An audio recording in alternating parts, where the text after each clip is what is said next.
Bonjour à tous, donc bienvenue dans cette vidéo où on va parler d'un algorithme permettant de trouver un arbre couvrant à partir d'un graphe donné. Donc d'un côté dans le graphe, vous aurez tous ces nœuds, vous aurez toutes les connexions qui sont établies entre ces nœuds. Donc une règle, la règle de ce graphe-là, ce sera ces connexions-là. On va techniquement piocher dans le minimum de connexions possibles à faire de ce graphe-là pour que tous les nœuds soient reliés. Donc on aura n-1, n étant le nombre de nœuds possibles, enfin de nœuds dans le graphe, excusez-moi. Donc on aura n-1 edge, n-1 connexion.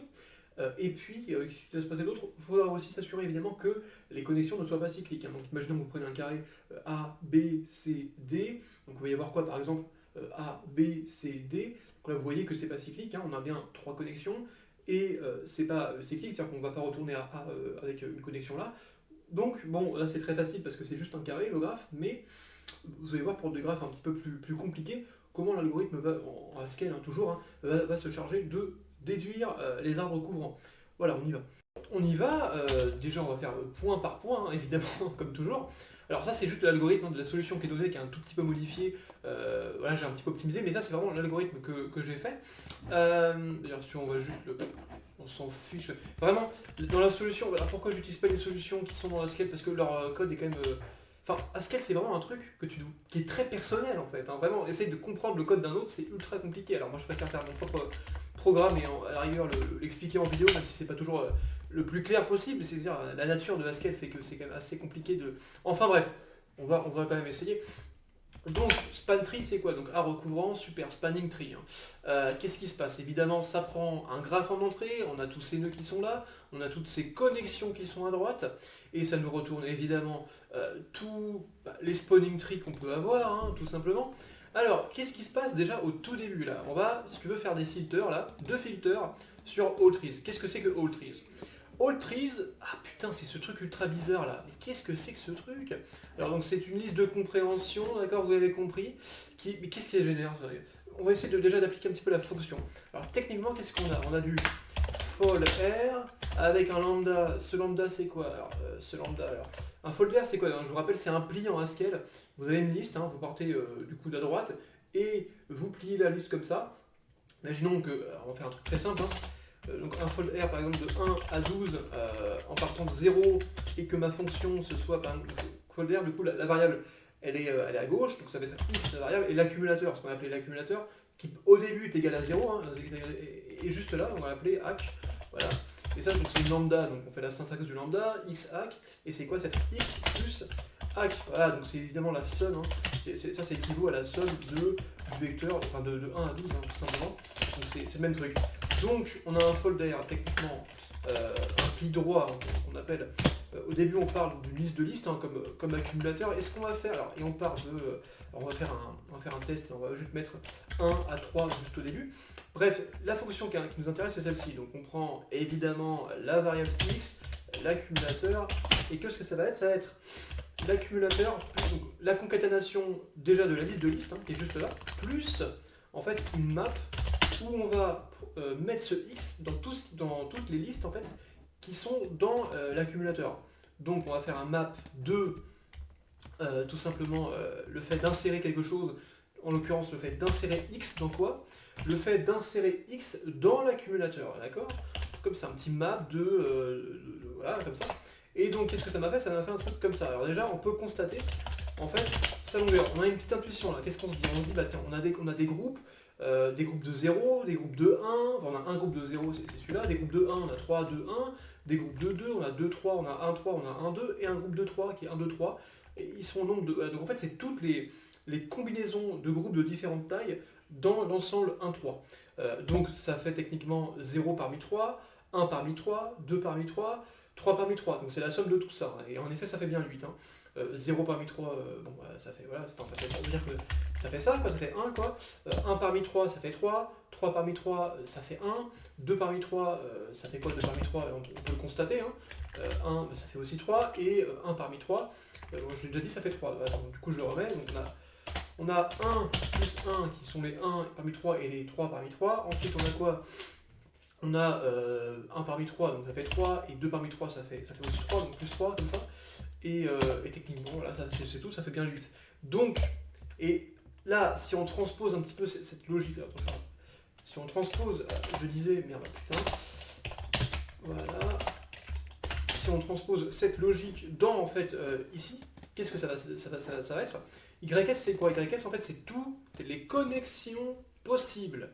Donc, vu que c'est toutes les connexions possibles, j'aurai soit deux connexions, trois connexions, mais si j'ai deux connexions, bah, j'aurai évidemment toutes les différentes connexions de taille 2, hein, enfin de groupes différents de taille 2 en termes de connexions.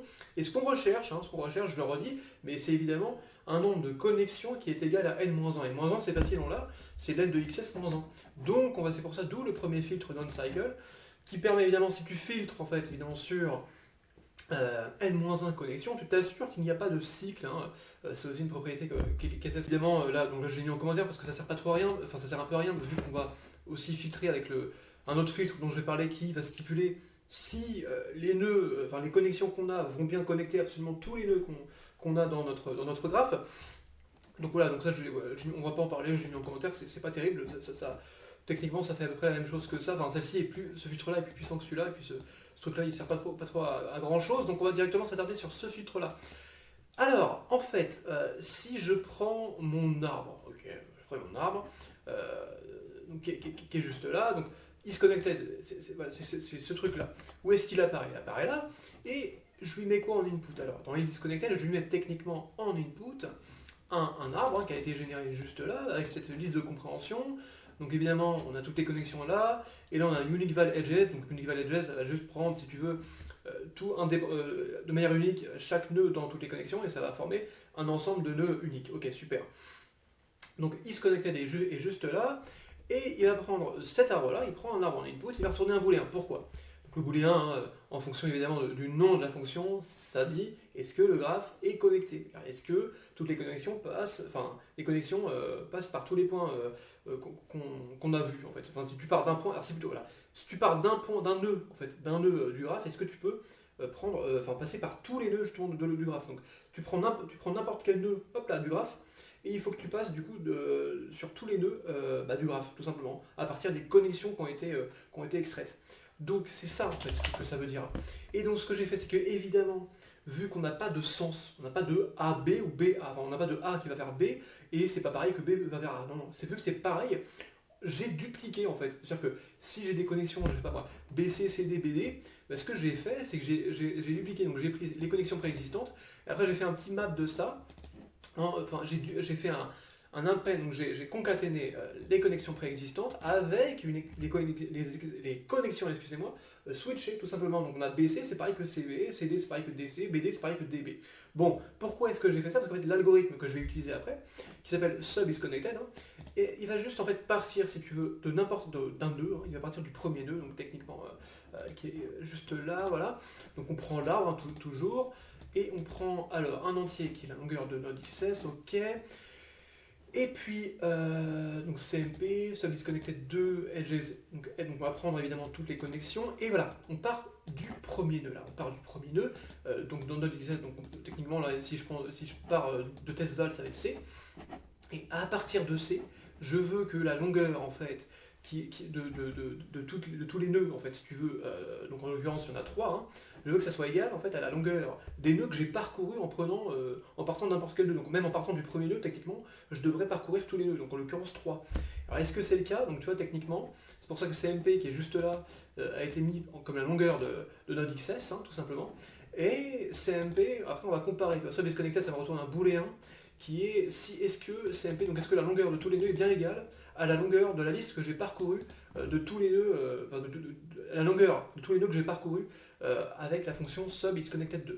Parce que SubIsConnected2, tout simplement, ça prend un nœud au départ, hein, ça prend un nœud de départ, et ça va essayer après de parcourir tous les nœuds qu'il peut parcourir avec les connexions qui ont été mises. Donc tu vois, EdgeXS, c'est toutes les connexions qui sont juste là.